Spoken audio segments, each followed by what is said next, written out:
ټاکل شوی د متحده ایالاتونو د جمهور رئیس مرستیال جی ډي وینس نن د سیپاک یا د محافظه کارانو د سیاسي عمل د کمیټې په کلنۍ غونډه کې وینا وکړي.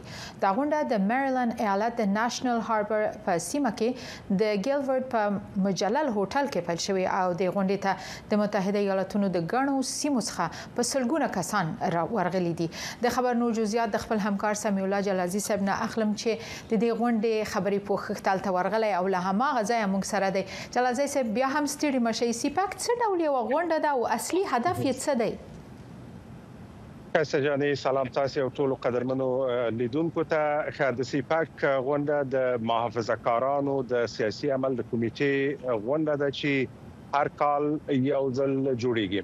سږکال دا غونډه واشنگټن ډي سي ته نږدې څیرمه چې تاسې یادونه وکړه په میریلند ایالت کې جوړیږي. دا غونډه تر اوسه په رسمي ډول نه ده پرانیستل شوې او متوقع ده چې په شاوخوا راتلونکي یو ساعت کې د ولسمشر د مرستیال جی ډي وینس په وینا پیل شي.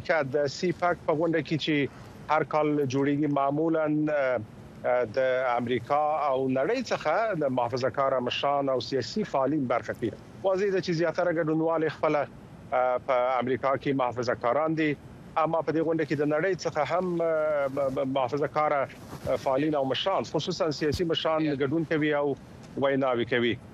د سیپاک په غونډه کې تر ډیره په هغو پروګرامونو او هغو کارونو باندې بحث کیږي چې دغه محافظه کاران ملاتړ کوي او زیاتره د پروګرامونو طبعا چې د حکومت د پروګرامونو پورې مرتبط دي. د سږکال د سیپاک په دې غونډه کې شور او ځواک نسبتا په دې خاطر ځواک زیات دی چې ولسمشر ډانلډ ټرمپ د امریکا انتخابات ګټلي او د کانګرس په دوه مجلسونو کې هم د الټا اکثریت دی، نو د خلکو ګڼه ډیره زیاته ده. د سیپاک په غونډه کې همدارنګه ځوانو سیاستوالو ته چې دوی په راتلونکي کې دلته په امریکا کې مشران وي، دوی ته هم د وینا او بحث ورکول کیږي.